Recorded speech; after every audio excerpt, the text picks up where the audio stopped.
आचार्य चाणक्य ने अपनी नीतियों के बल पर महाशक्तिशाली नंद वंश का अंत करके मौर्य वंश की स्थापना की थी।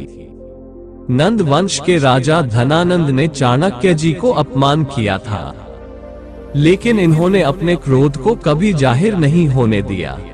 क्रोध को हथियार बनाकर इन्होंने अपने शत्रु का समूल नष्ट कर दिया था। आचार्य चाणक्य की यह बातें हमें न सिर्फ अपने जीवन में उतारना चाहिए, बल्कि राजनीति और पड़ोसी देशों से कूटनीति में भी चाणक्य की नीतियों का पालन करना चाहिए। तभी अपने शत्रु को धूल चटाकर उसका समूल नाश कर सकते हो। आज हम ऐसे 12 नीति के बारे में बात करेंगे जिसे जानकर आप अपने दुश्मन को बड़ी आसानी से धूल चटा सकते हो। आज से जो तुम्हें भाव नहीं देता वो भी तुम्हारे तलवे चाटेगा। चाणक्य के इस 12 शत्रु नाशक नीतियों को जानने के लिए इस चमत्कार वीडियो को लास्ट तक जरूर देखें, तभी आपको सब कुछ समझ में आएगा। अगर इस 12 नीति में दुश्मनों का 12 बजाना है और अपने शत्रु को कदमों में गिराना है तो इसे लास्ट तक जरूर देखें। चलिए वीडियो शुरू करते हैं। नंबर 1, आचार्य चाणक्य कहते हैं, उकसाना शत्रु का सबसे घातक हथियार होता है। शत्रु हमेशा ऐसा प्रयास करता है कि आपको उकसाया जाए जिससे आपको क्रोध आए। क्रोध में व्यक्ति का शक्ति और विवेक अधीर हो जाती है और शत्रु आपकी कमजोरी का फायदा उठाता है।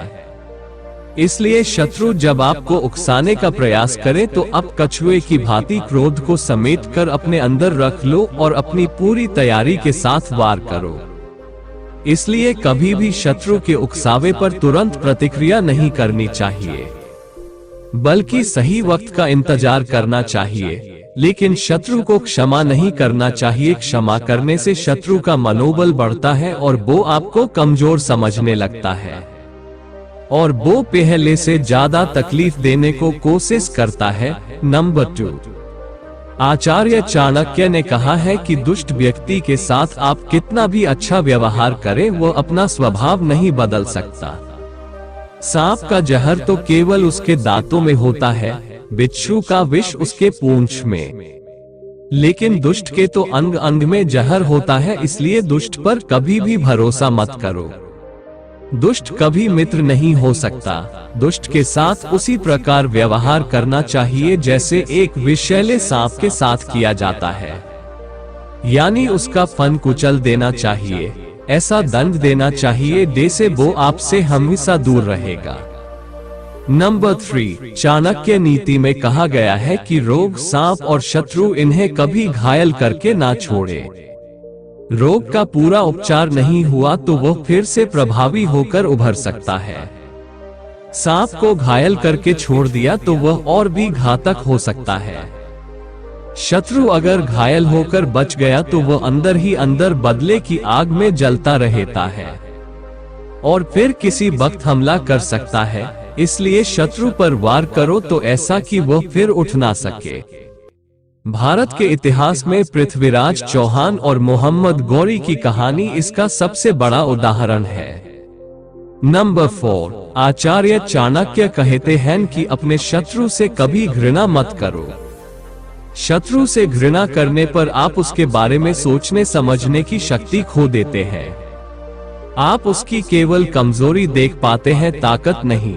इसलिए शत्रु को एक मित्र की तरह देखें और उसकी हर एक छोटी बड़ी बातों की खबर रखें, ताकि युद्ध के हालात में शत्रु को बचकर निकलने का कोई रास्ता ना मिले और आप उसे आसानी से पराजित कर सको। नंबर 5, चाणक्य कहते हैं, अपने शत्रु को पराजित करने का बेस्ट तरीका यही है कि कभी उस पर पहला बार हथियार से ना करें।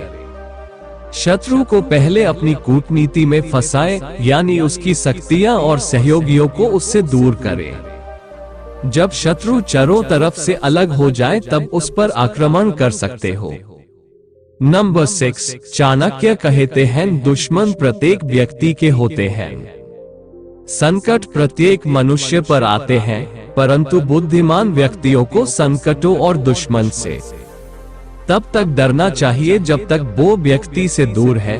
संकट और दुश्मन जब व्यक्ति को हानि पहुंचाने के लिए पास आ जाए तो तब व्यक्ति को डरना नहीं चाहिए। अपनी पूरी शक्ति से उन्हें पराजित करने का प्रयत्न करना चाहिए।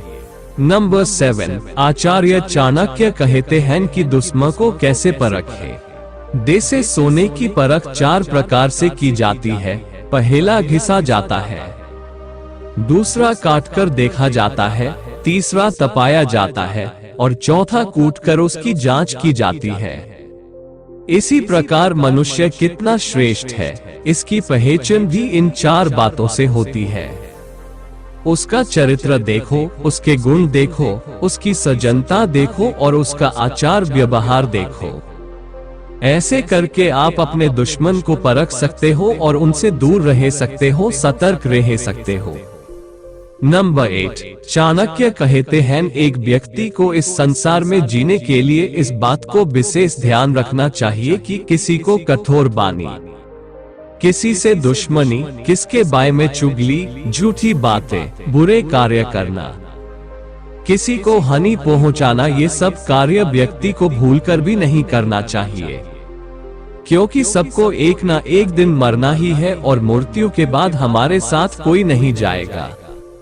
सिर्फ हमारे पुण्य कर्म ही हमारे साथ जाते हैं। इसलिए आचार्य चाणक्य कहते हैं किसी से दुश्मनी या किसी बुरे कार्य करने से पहले व्यक्ति को 100 बार सोचना चाहिए, क्योंकि समय सब प्राणियों को अपने पेट में पचा लेता है, अर्थात सबको नष्ट कर देता है। काल ही सबकी मृत्यु का कारण होता है। जब सब लोग सो जाते हैं तो काल ही जागता रहता है। इसमें संदेह नहीं कि काल बड़ा बलवान है। काल से पार पाना अत्यंत कठिन है। व्यक्ति काल के प्रभाव से नहीं बच सकता है। जीवों सहित सभी वस्तुएं काल के प्रभाव से नष्ट हो जाती हैं। सबके सो जाने पर भी वह काल जागता रहता है। काल चक्र सृष्टि के आरंभ से लेकर प्रलय काल तक चलता रहता है, कभी नहीं रुकता। जो उसकी उपेक्षा करता है, समय उसे पीछे छोड़कर आगे निकल जाता है। काल हम सबके साथ ऐसे खेलता है जैसे शिकार बने चूहे के साथ बिल्ली क्रीड़ा करती है, यही सच है। नंबर 9, आचार्य चाणक्य कहते हैं व्यक्ति इस संसार में जो भी कुछ करता है वो सब कुछ पहले से ही लिखा होता है। जैसे कि आप क्या कार्य करोगे, किससे मित्रता करोगे, किससे शत्रुता करोगे, इस संसार में आप जो भी करोगे लगभग पहले से ही लिखा होता है।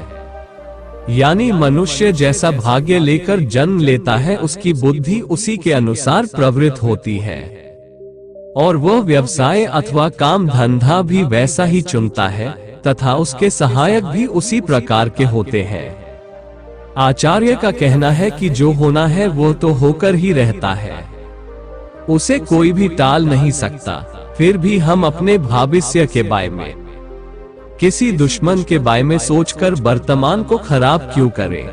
जो श्रेष्ठ व्यक्ति होते हैं वो हमेशा वर्तमान के बारे में सोचते हैं और अपने काम पर फोकस करते हैं। नंबर 10, इसमें आचार्य चाणक्य कहते हैं दुष्ट कायर ठग व्यक्ति से मित्रता करने से अच्छा है किसी सूरवीर तथा सज्जन व्यक्ति से शत्रुता कर लो, जीवन बदल जाएगा। क्योंकि सज्जन व्यक्ति गुस्से में भी किसी का अहित नहीं चाहते हैं।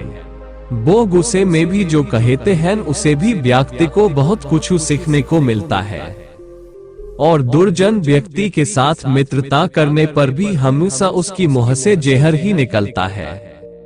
इसलिए आचार्य चाणक्य ने उदाहरण देते होते कहते हैं यदि कोई मनुष्य सिंह की गुफा में पहुंच जाए तो वहां संभव है कि उसे हाथी के मस्तक का मोती गजमुक्ता प्राप्त हो जाए, लेकिन यदि कोई गीदड़ की गुफा में जाएगा तो वहां उसे किसी बछड़े की पूंछ का अथवा गधे की खाल का टुकड़ा भी नहीं मिलेगा। कहने का अर्थ ये है कि साहसी और शूरवीर व्यक्ति की संगति में भय और खतरा है। फिर भी वहां रत्नों की प्राप्ति हो सकती है, परंतु दुष्ट कायर और ठग व्यक्ति के पास तो कुछ भी हाथ नहीं लगता। कुछ मिलता भी है तो वह तुच्छ तथा निकृष्ट होता है। नंबर 11, आचार्य चाणक्य कहते हैं ये एक सच्चाई सबको याद रखनी चाहिए कि दीपक अंधकार को खाता है और उससे काजल की उत्पत्ति होती है।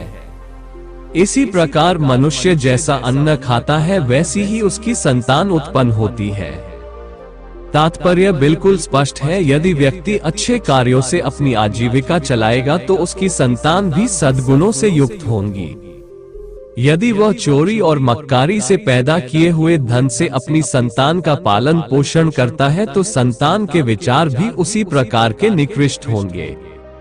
आचार्य यहाँ संकेत दे रहे हैं कि जैसी संतान चाहते हो वैसा ही अन्न सेवन करो। संतान यदि फल है तो अन्न उसका बीज है, ये हमेशा याद रखना, नहीं तो दुश्मन यही से पैदा होंगे।